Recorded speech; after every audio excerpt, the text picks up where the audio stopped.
All right, which is perfect. All right, great. So we are excited to learn about metrics today. But before we get started, we wanted to actually walk through just some of our partners that we actually have. So I'm going to turn it over to Star to introduce them. Thanks, Maheen. Well, we have two sponsors. The first sponsor I want to talk about is Mello Associates. They're a recruitment firm that's based out of Chicago.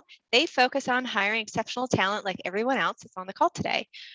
They're focused on ensuring that they are sourcing the #1 talent and being that resource across North America for all of our customers. Our gold sponsor is coming from the lovely Catalyst, and we have Stacy that's here to talk about everything Catalyst. Hi, good to meet all of you. I'm Stacy Schmitz. I'm an account executive at Catalyst. Catalyst is a customer success platform, and we are what we would consider the most user-friendly, flexible solution on the market. So if you are not familiar with the purpose of a customer success platform, it's essentially a place to build out those processes that may be living in other places today, centralize that customer data, and really help your CSMs know where to focus their time, which accounts need attention, and make their jobs easier. I think of this as remove the number of tabs that your CSMs need open on a day-to-day basis and remove the number of Slacks they're getting about, hey, give me an update on this customer, or can you tell me what's up with this upcoming renewal? So that's Catalyst. If you would like a demo, I think Maheen will put the link in the chat, or you can feel free to reach out to me directly. I'll put my LinkedIn in the chat as well. But I hope you guys have a good session. Thanks so much, Stacy. Yeah, if you have the link handy, I'm driving right now. I like driving the actual presentation. I don't have the link handy. If you don't mind popping it in, that'd be great. I can't seem to find it right now, but yeah, Stacy will share that. All right. Okay, without further ado, we are going to get started with our today's speaker. So Peter is actually a near and dear friend of mine. Just a little bit of background. He's been on the top list that actually gets produced by Success Coaching multiple years, but this year he actually was the top 25 CS influencer. A very seasoned customer success expert working on a number of different organizations, from Oracle, where he is currently, to a couple other big organizations as well in the past, which has been wonderful. And just a little bit of fun fact, he's actually one of the first members to join our CS Toronto meetup when it got founded back in 2013. So he's been an avid, I guess, community member since then too as well. But yeah, I will turn it over to Peter to get us started. So I don't know, Peter, if you have slides to share, but I'm going to stop sharing. I do. Thank you, Maheen. Oh, does it? Oh yeah, stop sharing. There we go. There you go. Bring up my deck.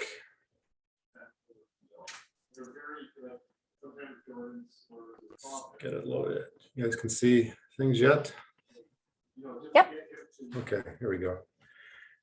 All right. Hello, everybody, and thank you, Maheen, for that introduction. Yeah, I remember. Sorry, Peter, to interrupt. We're seeing your presentation mode, not the other side. So how do I get over there? You should be able to flip it from, one screen to the other.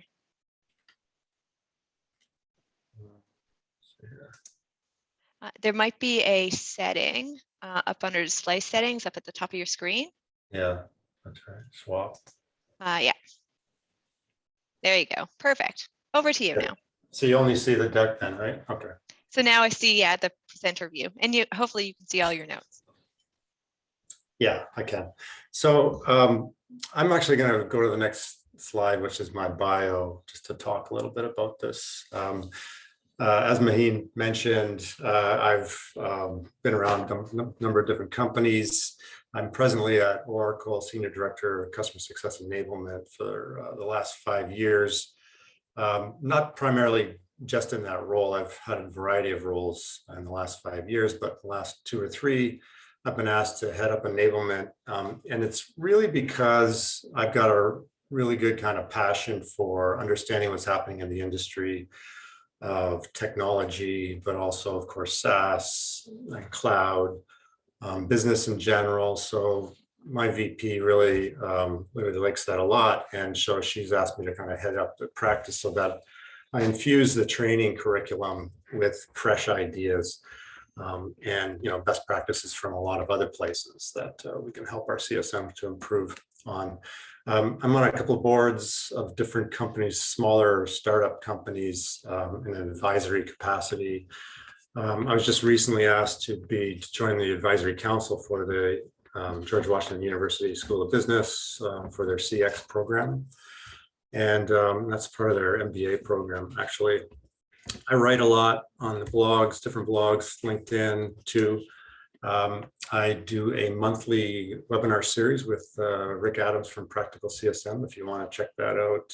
It's all about we call it modern customer success. So just really what it takes to deliver customer success, regardless of the size of your organization.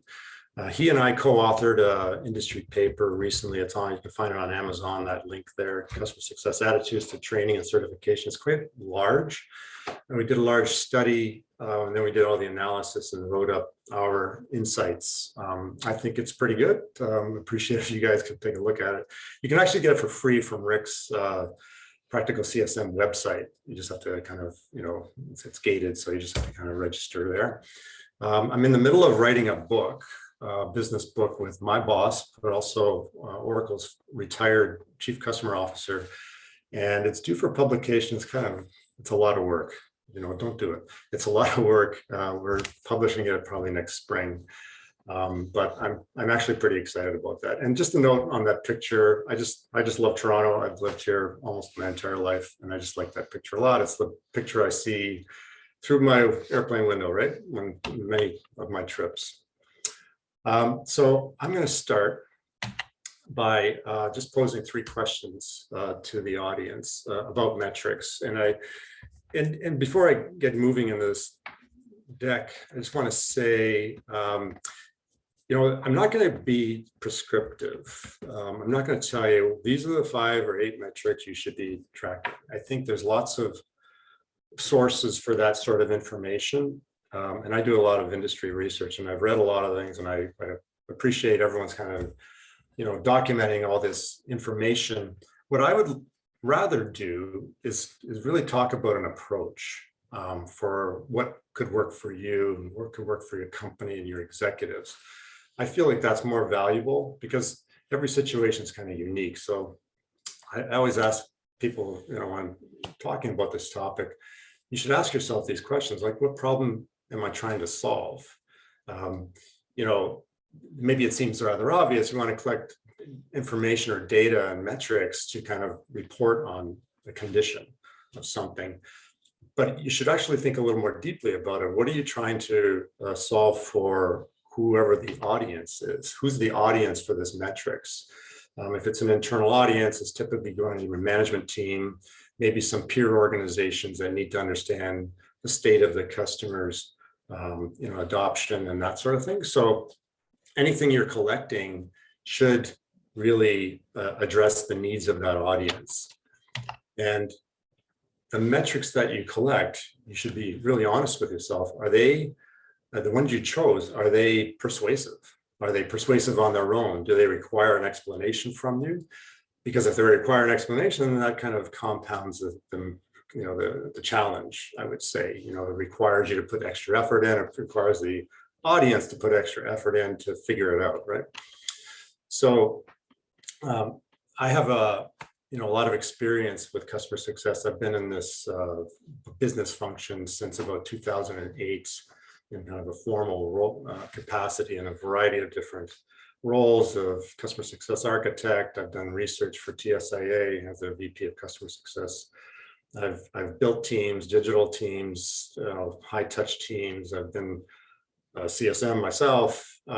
Anyways, so I just feel like the metrics that we've gone through to create, oftentimes they raise more questions than that they provide answers for. So, and that's troubling, right? You don't want the metrics that you choose and that you present to all of a sudden confound the audience. You want them to see you want the metrics to pop, to be able almost to tell a story on their own. Another trouble with customer success metrics is oftentimes they don't do enough to tell the audience how the customers how the customer is doing with what they're expecting. So it's often the metrics are all about our service, how are we delivering the service, what are we achieving? There might be some metrics around success plans and maybe some specific milestones and how, the rate of the adoption of the customer. But I would say by and large, a lot of organizations struggle with making sure that their metrics are actually telling a bigger picture, a fuller picture about the customer, not so much about your service, but about the customer. And a lot of metrics are not comprehensive enough. So when you build a health score, I mean, if you're honest with yourself, are you really confident that that's a really accurate health score? Probably not, right? You probably have a lot of questions yourself about, okay, I'm pretty shaky about this. I'm not sure if this is entirely credible. And in other words, can you stand up in front of not customer success audience, but say a sales audience and defend it as being really valid? Another trouble is they're too subjective. We should always try with our metrics, our scorecards, to remove as much subjectivity as possible. Make sure everything that you're putting into there is measurable and kind of empirical. Oftentimes the metrics are trailing rather than leading. This is really classic. We all do this, which we focus on revenue metrics, our retention, churn.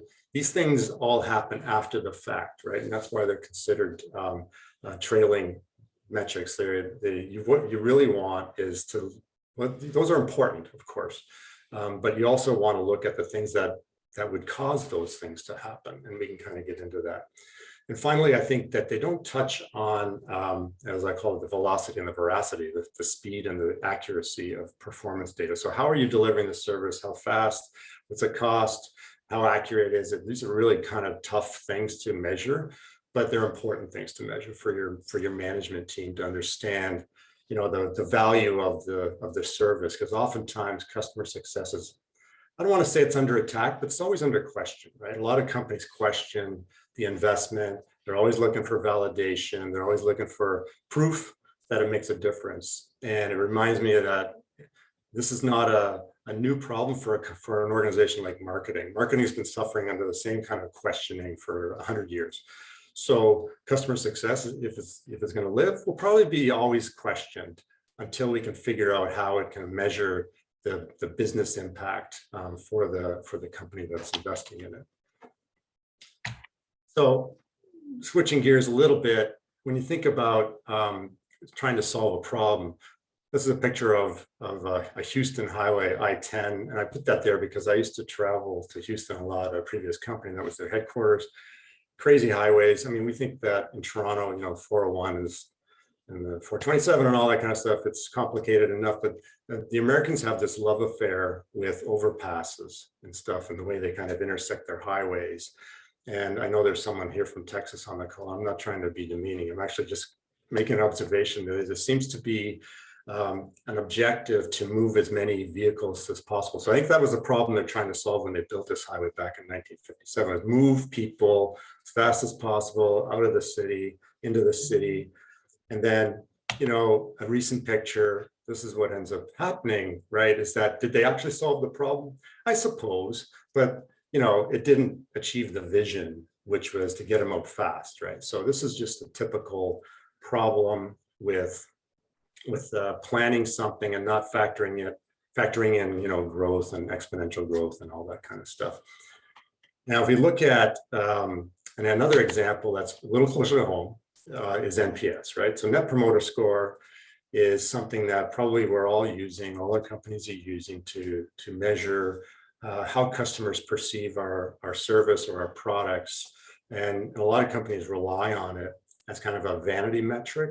And we'll talk about that a little bit, but the recent edition of Harvard Business Review contains an article, the sources at the bottom there, Net Promoter 3.0.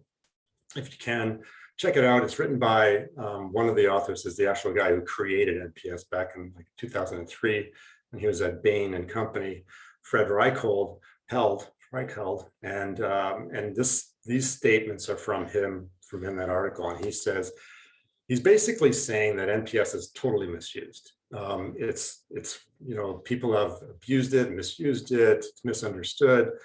And as that kind of joke with someone who I was working with the other day, is that he commits in that article, he commits the cardinal sin by blaming the customer, by blaming the user for the problem with your product. He should have probably positioned it a lot better. Instead, people just took it and have made it something bigger than it is designed to be. Because if you've been working with NPS, it raises a lot of questions too. And so he's positioning in this article a new metric to be used in concert with NPS. It's called EGR, Earned Growth Rate. It's worth the read. He goes into a lot of kind of explanation of how the two together will give you a far more accurate picture of what the customers think of you and how your business is performing in the market.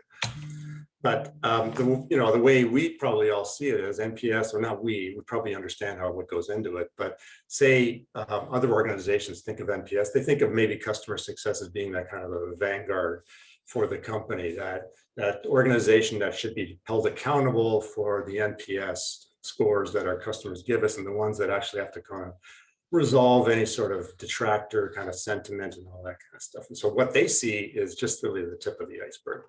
But if we work in customer success, we know there's so much more that goes into the customer's experience, which ends up being factored into someone's rating of the company.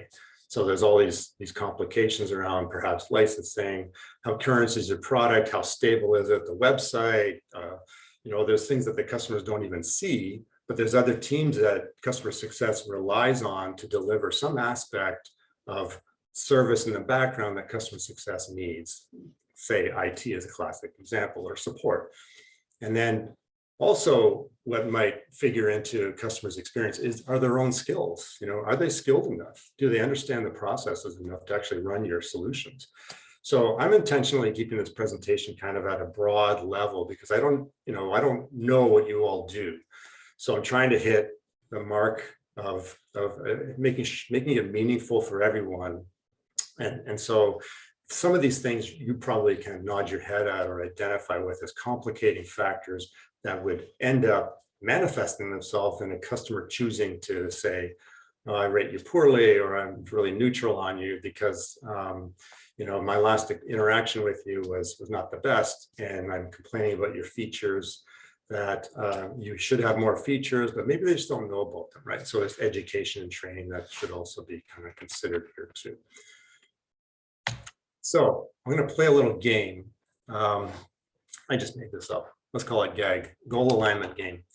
And if you think about all the different kind of organizations that should be involved in delivering service, at least at the high level, to a customer. So we'll start with the customer. They're one kind of group. Customer success is the other, and then the chief customer officer is the third entity. And I know a lot of companies don't have CCOs, but whoever is the top kind of customer representative at the senior level, this is what this role is, and this is what this person's goals will be. I'll show them to you. Finally, the CEO of the company has a particular kind of line of sight around goals that are important to that person. Now, if we look at customer goals, these are kind of typical ones, right? The customers, what they care about is they want to keep their employees. They want to keep their employees happy and working hard and being very productive. They want to increase the revenue for their business. They want to expand their markets. They want to save costs. They want to improve productivity to, improve their margins, but also keep their employees happy and feeling engaged and all that wonderful stuff. Customer success. What are the customer success goals, or at least the things they're going to focus on in terms of metrics? They're going to look at escalations. They're going to look at NPS. They're going to look at churn. They're going to look at the references they can get from customers. They're going to success plan milestones. They're going to look at upsells and cross sells. How long does it take to onboard customers? And finally, retention. And this is not an exhaustive list. You guys have probably have others that you could probably add to it. The point is, these are kind of like typical ones, okay, for each group. Now, for a chief customer officer, they'd look at things like some of the same ones, NPS, revenue, churn, but they're also looking at digital programs. So, if a company like Oracle, which is in transformation, trying to move into the big into the cloud world, we're trying to really invest in the whole digital space around customer success. We're really aggressively pursuing that end. So we're pouring money into that. So our top customer success leader or customer experience leader is looking at, well, how much of the customer base is covered now by digital, and kind of keep an eye on that, right? So that's a very senior for that, for us, and for a lot of other companies. Digital is a way to measure the company's ability to kind of really become more modern around customer engagement. Other things are net revenue retention, customer lifetime value. What's the time it takes for the customer to get to value, not just to onboard, to actually value, the return on the investment from their perspective. And finally, kind of sentiment, customer engagement, which is a little bit different than NPS, right? And finally, the CEO, what do they care about? They care about the share price. They care about net profit. They care about employee engagement, because they want to make sure their employee base is engaged, obviously, and really part of the company and really productive.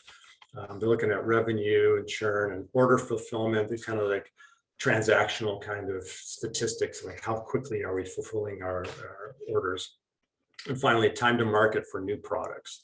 So these things are typical examples of goals and metrics that each of these areas would focus on. Now you can immediately see there's kind of a disconnect apparent, right, when you look at this. And so the purpose of this game, as I call it, is you need to start aligning, understanding. If you're going to start in your customer success, you need to understand that the goals, that the metrics you're going to focus on have to be meaningful to other audiences. So, we need to start thinking about who needs to be aligned on their goals. The chief customer officer obviously has to be aligned with the CEO. Customer success obviously needs to be aligned with the chief customer officer. And finally, customer success needs to be aligned with the customers. That does not mean all the goals and metrics need to match. It just simply means that they have to be able to kind of be related in some way.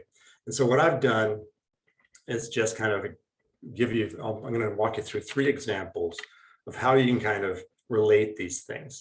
So when I think about the customer's focus on employee retention, what can tell customer success that maybe they're making the customer happy in that regard? So if we look at time to onboard, that's probably an indicator that the employees on the customer side who are working with the product are probably more engaged. They're probably getting more kind of gratification from working with you and your service and the product if the time to onboard is of a good it meets their expectation and your expectation. And then how that flows up would be customer success should be able to kind of tie that to CCO's concern around the time to value. It doesn't necessarily address it directly, but it does feed into that, right? The time to onboard is meets the objective, meets the expectation of the customer, and probably if it continues on a trajectory, will shine a good light on achieving the time to value that the CCO expects, and ultimately will factor into the CEO's focus on churn, because that's a high level board number that they care about. And so time to value, a really good time to value would indicate probably a very low churn propensity for that customer. Another example might be if the customer is focused on improving their productivity, a way for customer success to track that and kind of make sure they're doing their best to make sure that comes true is through success plan milestones. Work with the customer to establish the right sort of success plan with the right sort of milestones and the right sort of time length for the achieving the milestones, so that improved productivity goals are more likely to be met.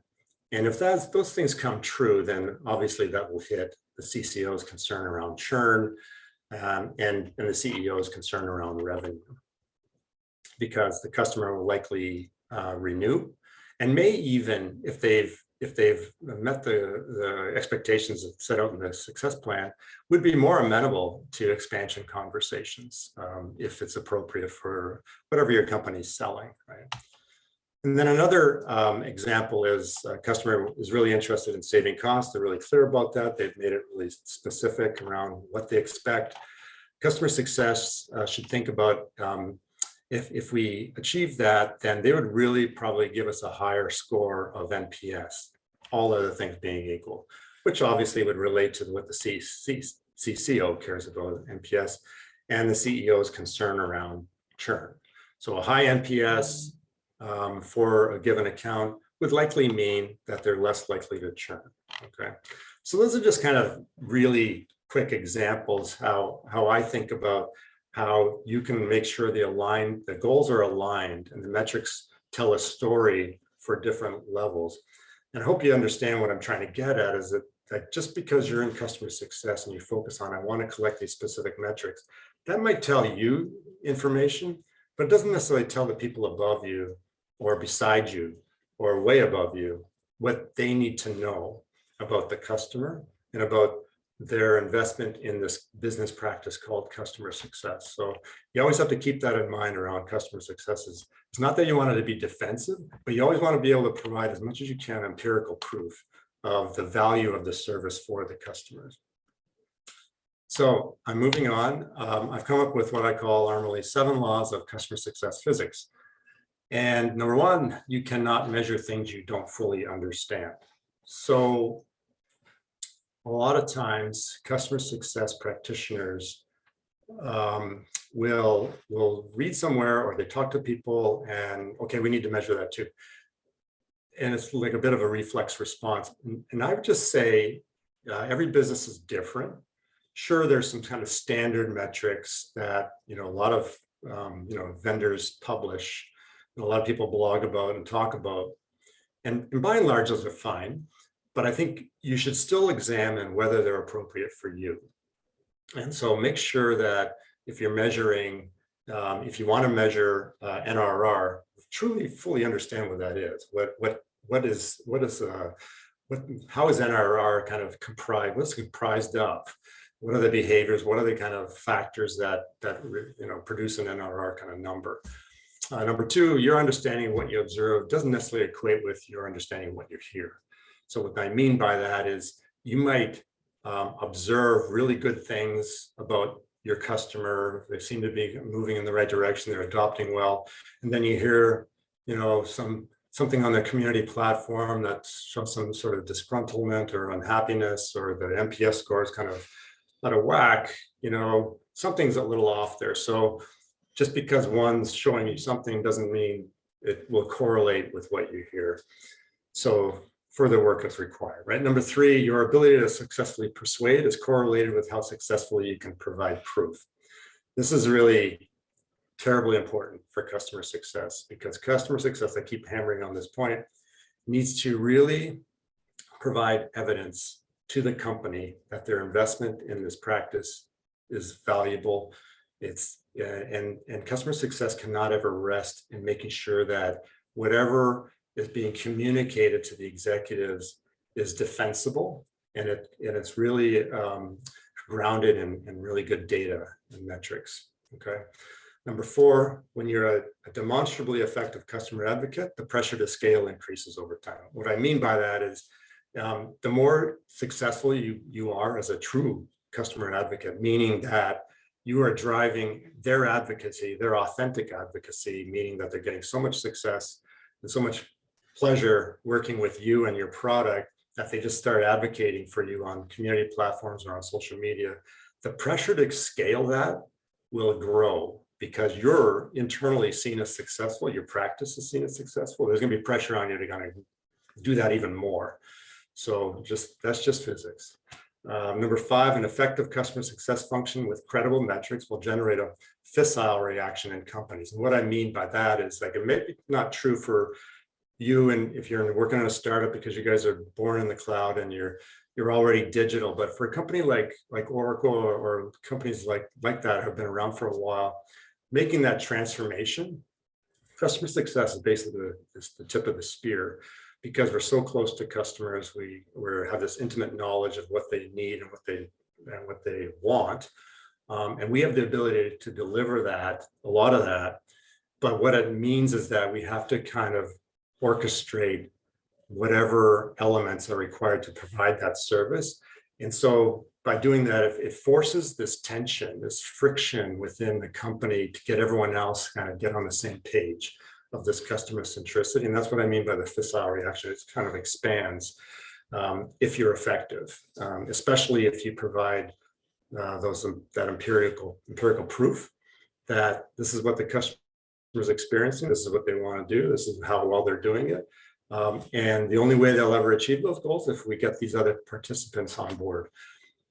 Number 6, the impact of metrics is proportional to the ability of customer success leaders to activate corporate strategy through data and operations. So what I mean by that is it's all up to the leaders at the end of the day. Customer success leaders have a really important job, and that is to not just be overseeing a team of people who are engaged with customers. A big part of their role must be that they evangelize to people above them and beside them, to really get everyone to understand the power of customer success and its ability to kind of help the company itself achieve its strategy. And the only way to do that is through getting everyone kind of aligned on the need for really good customer data and a really kind of ability to kind of programmatically deliver the service through operations. Finally, the weaker your voice of the customer program, the weaker your ability to produce those credible metrics. I don't understand how companies can actually achieve true customer success without a voice of the customer program. I don't know how you can validate what you're delivering is what the customers need at scale without a formal kind of program in place that's actually listening to the customers, digesting data, digesting feedback, and then turning it around with insights and actionable kind of requests to other organizations to kind of focus on different things that would improve the customer's experience. Finally, last slide. The value of metrics lies in the long game, in my opinion. So when you design a metrics scorecard for customer success, make sure the things that you're measuring are actually appealing to senior executives and the things that they focus on. And so conceptually, this is how I talk to managers and directors in our company, is you need to be able to kind of draw the line for your CSMs between the tasks that they do, the day-to-day work they do, or week-to-week work with the customers, and what is important to our chief customer officer and even our CEO. When our CEO speaks, internal all hands, pay attention, trying to understand you as a leader, as a manager, a director, how can you communicate and make sure your team understands what that means for the job they're doing in front of customers? So that's something that should factor into the kind of metrics that customer success determines are the right ones to focus on that would eventually kind of tell a good story going up. Second one, you probably will never be asked, but really, I think this is a really good skill to have. Be able to kind of have the conversation with customers themselves about why we designed our scorecard the way it is, why we're measuring you the way we are. I think that's a really great conversation to have with customers. I don't know if anybody does it. I have done that, and it's a really great conversation. But anyways, that's something I think is a good kind of mental exercise. Finally, just as our customers' businesses continually change and evolve, our metrics must do the same thing. They have to continually kind of be looked at, examined, just to reflect the constant kind of evolving reality. And so I wouldn't do this as an annual exercise. This is why I believe in customer success operations, is people should be really focused on making sure that the data you're looking at and that drives actions and improvements is continually kind of reviewed and discussed and tweaked and changed. And that is it. You can find me on Twitter and on LinkedIn. I'm happy to kind of engage with anybody on these platforms. And that is it for now. All right, thank you so much, Peter. So I know Star did pop a message in chat. If you guys have any questions, or you can unmute yourself and ask Peter right away. We have still 20 minutes. I have a question, Maheen. Yeah, go for it. Go for it. We're actually, Peter. You're actually up on a big screen here, and there's multiple of us that's watching your session today. But the question came in, which was a really good one, is how much do we need to educate the CEO on the metrics from the CSM or the customer success side of things? And vice versa, like how much to educate the CSMs or your onboarding team, et cetera, on the metrics that are of interest to the CEO? That's it's a great question. I would say, so it depends how large the company is, but whoever the customer success leader is, that's their job, is to make sure the CEO understands what the customer success organization is focused on, reporting, and why. And they need to be able to kind of tell the story of exactly why you're looking at that, and also say why they believe it ties into what the CEO cares about. And that should be like a good opportunity for validating conversation or not. But if you've been paying attention to the CEO and what they're talking about, it shouldn't be hard to kind of have that story ready to go. Now, going the other way, that's really, I feel, the responsibility of managers in team meetings.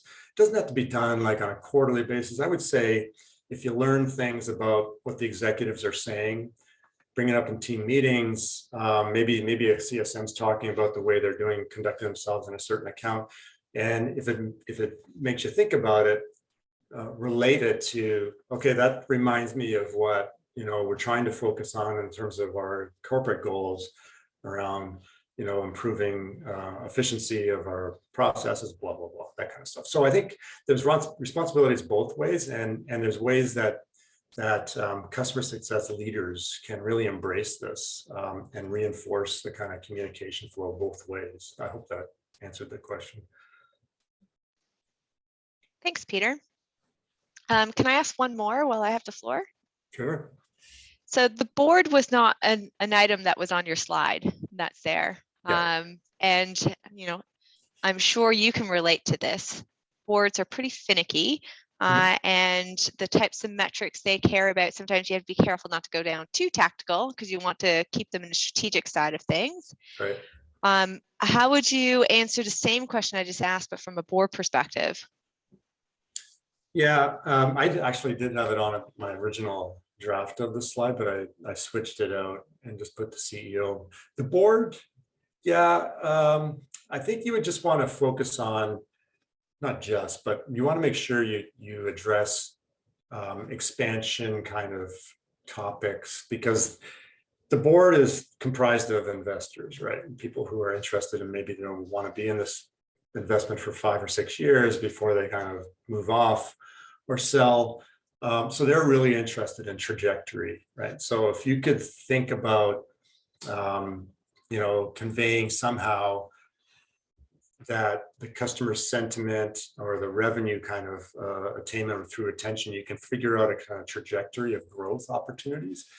That would be a way to bring to the mind of the board members how important customer success can be really instrumental in their goals for realizing the value of their investment. Maybe they expect it to grow 4 or 5 or 10 times. And they need that kind of financial kind of line of sight. So I think that would be a kind of a differentiating thing, is appealing to their self-interest, which is, I really want this thing to grow. So if you're telling me that the service is hitting all these other wonderful things, I'm really interested in knowing what is the future trajectory of, if we continue on this path of, this NPS, and also if the customers are achieving certain level of adoption of the product, what does that tell us is going to happen in 6 to 9 or 12 months? I mean, it's hard to do that, but given time, if you've been at it for a while, you should be able to kind of plot that and offer some sort of good information to the board level around that. Thanks, Peter. Are there any other questions from the audience? Great opportunity for, I know we're a smaller group, so this is a great time if you have any questions.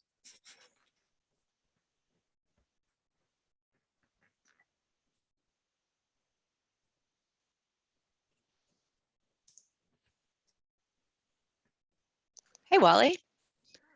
just figured that I'd take advantage of the opportunity.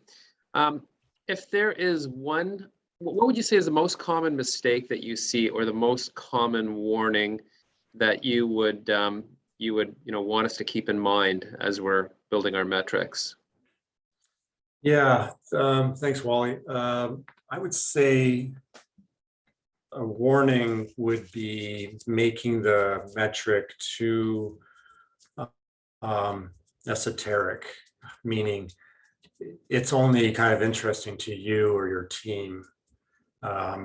You might be fascinated by some aspect of the service, and I've been guilty of this myself.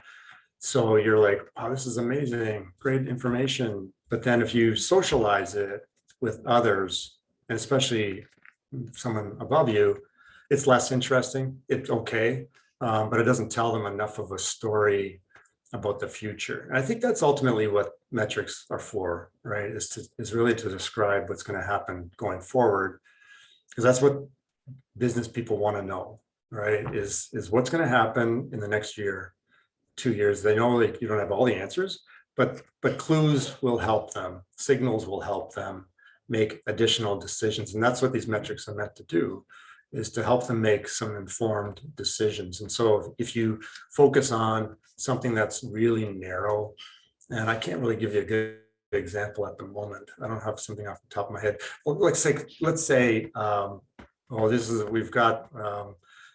we've increased our number of escalations by a percentage of 20%. Okay, that might be fascinating for a support leader.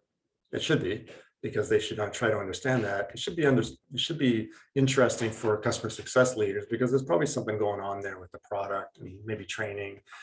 But at even a higher level, they would probably be less interested in that if it's not correlated with dropping in revenue and stuff. So you don't want to have to force them to start doing that correlation in their heads. So I wouldn't push that information to a high level necessarily. So that's a bit of a caution. Make sure that something that's fascinating for you might not be fascinating for them. Don't push that all the way up unless you can correlate with something that would be of interest to them. I hope that made sense. Mm-hmm. Very good. Thank you. Great talk, by the way. Thanks. Oh, thank you. All right. Well, Donovan, no comment on my Houston freeway thing there. I find in general US highways all like that. And whenever I drive, I feel like they take the shortcut on building more asphalt when they make the ramps. But that's just my opinion. Just my opinion. So any other questions? If not, we can wrap up a little bit early if folks don't have any other questions. Maheen, do you also want to mention about what's next? Yes. As we close out 2021? Yes, so this is obviously the end of our virtual series that we've had in 2021. We're actually going to be doing some planning for next year tomorrow as a team. And we're hoping to bring, I guess, our first in-person event in January. So we're going to be taking a pause in December, just give everyone time to break for the holidays. So more to come. It'll likely be in a downtown location. And we're probably going to do like a meet and greet and just meet other CS folks in Toronto. So if you're in the Toronto area or going to be in the Toronto area, it'd be great to see everyone. But more details to come. We'll probably launch that out early December, so people get enough time to planning and everything. You're gonna go back to giving out pizza again, like you did before? Now we're gonna jazz it up a little bit more, Peter. Something a little more fancy. I think we may all be pizzaed out. Yeah.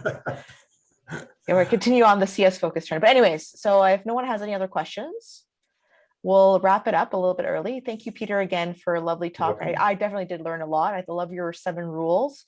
Definitely keep that in mind as we build our customer success team here at Verto Health.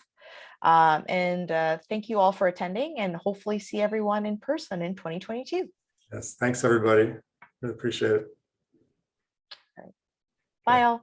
Bye-bye.